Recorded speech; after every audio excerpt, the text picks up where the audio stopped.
Alright, I'm gonna pick up just where I was left off, I guess. Fuck it. The fundamental characteristics of Amor Day. Page 43. We showed in the beginning how Spinoza had to withdraw from his father's world and from Judaism as a consequence of his turning away from Miguel de Spinoza. Spiritual physignonomy, number 3.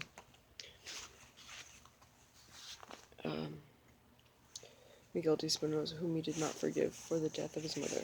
However, in his thinking, the reconciliation with his father celebrated an immense triumph, which at the same time represented atonement for that fatality that, in the child's eyes, tore the parents apart.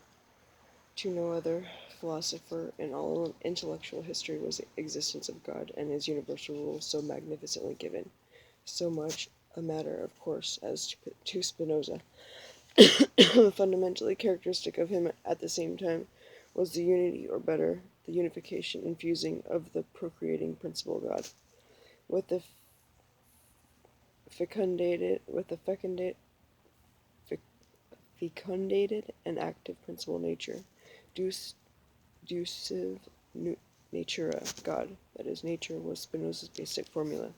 Thus, the alliance in marriage, which had so disastrously overshadowed the star of his childhood, were magically and mystically elevated to a world principle.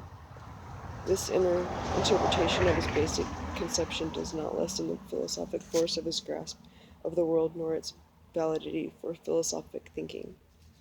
Anyone grown up like him amidst rebellious uproar might just as well have become the atheist for which he was reviled for 1 century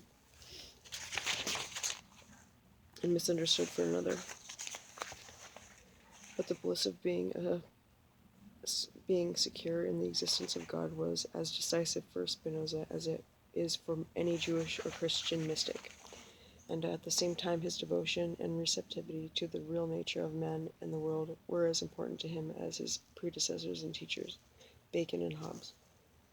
No trace of superstition tarnished his conception of God, and if modern astrophysics and the ionic theory have refined to all the point of dematerialization, the material conductor of all the oscillations and forces that make up our universe, they merely coincide with the sign Spinoza read in his Natura, that the difference between God and the world is merely in the way we are looked at, the one conceived as naturans, active nature, and the other as naturata, passive nature. That this grandiose pantheism had an especial influence on poets and poetical natures, and Faustian characters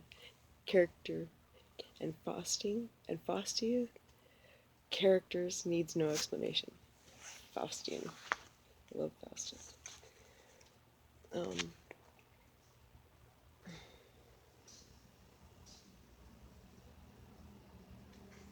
Here the outpouring and creative nature of thought was elevated to its purest lucidity.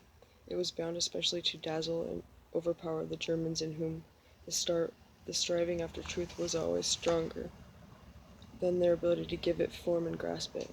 Therefore, from the end of the 18th century on, Lessing and Herder, Goethe and Novalis, Schleiermacher and Schelling and Hegel were the rediscoverers and heralds of Spinoza's greatness, singularity, and universal importance.